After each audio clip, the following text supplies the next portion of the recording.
Guys once again welcome back to my YouTube channel. एक बार फिर से आप सबका स्वागत है आज के हमारे इस इंफॉर्मेटिव वीडियो में।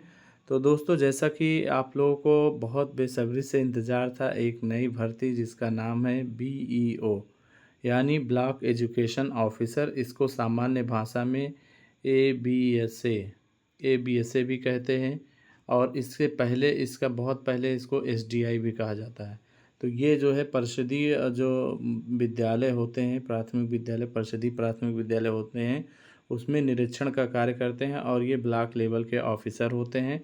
और इनकी ग्रेड पे 4800 है, 4800 ग्रेड पे है। अब ये जो है 4800 ग्रेड पे के साथ ही अब ये जो है गजटेड ऑफिसर भी हो गए हैं, क्योंकि सरकार ने इसमें गजट में कर दिया है। एक और बात जो BO के संबंध में आई है ये कि BO को अब प्रमोशन में भी जो है इनको प्रशासनिक अधिकारियों में जो इनका प्रमोशन होगा उसका भी रास्ता साफ हो गया है। तो कुल मिलाकर और इसकी जो नियमावली है, नियमावली में भी संशोधन कर दिया है सरकार ने। जो समकक्ष अहर्ता का विवाद था, इसमें जो B.Ed के साथ समकक्ष के लिए कहा गया था, तो ये विवाद अब ख़त्म हो गया। अब केवल और केवल B.Ed इसके लिए एलिजिबल रहेगा। और पहले जो LT ग्रेड होता था, LT एक 1998 के आसपास डिग्री होती थी, LT वो भी ख़त्म कर दिया है। और जो BTC DLED का विवाद था, कोर्ट में केस हुआ था, उसके लिए भी अब हटा दिया गया है। केवल और केवल B.Ed को यहाँ पे अलाउ किया गया है।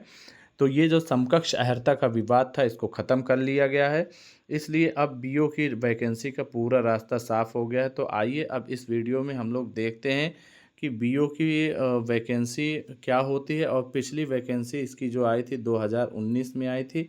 इसका मेंस एग्ज़ाम मैंने खुद ही दिया था और मेरे कई लोग जो है इसमें सेलेक्ट भी हुए हैं। इसका आपको प्लेलिस्ट जाएंगे आप, खंड शिक्षा अधिकारी की प्लेलिस्ट यहाँ यूट्यूब चैनल पर मिल जाएगी। आइए देख लेते हैं BO वैकेंसी 2025 के बारे में। तो जो सबसे पहले इसमें एलिजिबिलिटी योग्यता देख लेते हैं। तो जो 2019 में योग्यता थी एलिजिबिलिटी, वो ग्रेजुएशन और B.Ed थी। ग्रेजुएशन मतलब आपके पास BA BSc BCom या BA BSc BCom में से कोई एक डिग्री ग्रेजुएट रहें और साथ में B.Ed रहें। अब B.Ed चाहे वो 1 साल वाला हो या 2 साल वाला, तो सब लोग एलिजिबल रहेंगे। अभी जो है ये तो B.Ed तो कंपलसरी रहेगा ही। अब जो पेपर में कटिंग आई है उसमें ये कहा गया है कि स्नातकोत्तर उपाधि, तो हो सकता है सरकार संशोधन करके PG तक योग्यता मांग ले, लेकिन B.Ed कंपलसरी रहेगा। तो जो 2019 में योग्यता थी वो ग्रेजुएशन प्लस B.Ed ही थी। तो अभी यही मान कर के चलिए कि ग्रेजुएशन और B.Ed इसकी योग्यता है। नेक्स्ट बात करते हैं एग्ज़ाम पैटर्न की, बात कर लें। एग्ज़ाम पैटर्न इसका जो है 2 स्टेप का एग्ज़ाम है, प्री और मेंस का एग्ज़ाम होगा। तो प्री में केवल एक पेपर होगा GS का, वो जिसमें 120 प्रश्न आएंगे और सिलेबस लगभग वही ARO वाला सिलेबस है। उसमें आपका हिस्ट्री, जियोग्राफी, इकोनॉमिक्स, पॉलिटी, जनसंख्या, UP स्पेशल, रीजनिंग, ये सारी चीज़ें रहेंगे। और 120 में प्रश्न रहेंगे जिसमें से 300 मैक्सिमम मार्क्स रहेंगे, 2 घंटे में आपको सॉल्व करने पड़ेंगे। और मेंस की बात करें तो मेंस में ये आपका GS रहेगा एक पेपर 200 नंबर का, मेंस पूरा रिटेन होगा, लिखित रहेगा। और प्री जो है आपका ऑब्जेक्टिव रहेगा, ये और हिंदी और ऐसे रहेगा। ये हो गया पूरा एग्ज़ाम पैटर्न। अब देख लेते हैं कट ऑफ की कि कितनी कट ऑफ गई थी 2019 में। तो 2019 में कट ऑफ की बात करें दोस्तों, प्री की कट ऑफ तो बहुत कम ही गई थी और बहुत ज़्यादा कम गई थी। 300 में से जनरल की जो कट ऑफ थी वो 137 नंबर ही थी। और जबकि EWS की थोड़ी ज़्यादा चली गई थी, 152। जबकि फाइनल सिलेक्शन यानी मेंस की बात करें तो जनरल 208 से 239 पे इनका सिलेक्शन हो गया था।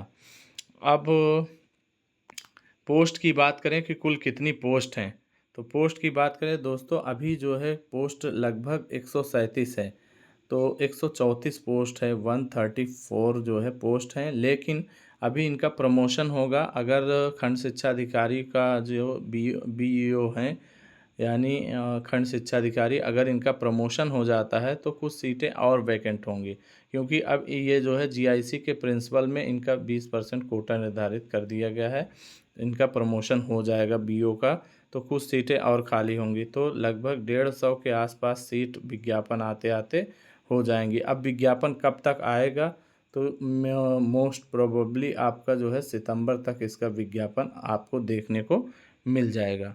तो दोस्तों, आपको ये वीडियो कैसा लगा हमें कमेंट करके ज़रूर बताइए, और आपकी जो भी क्वायरी हो, जो भी प्रश्न है, उसको कमेंट में करिए, को रिप्लाई दिया जाएगा। थैंक यू सो मच इस वीडियो को देखने के लिए।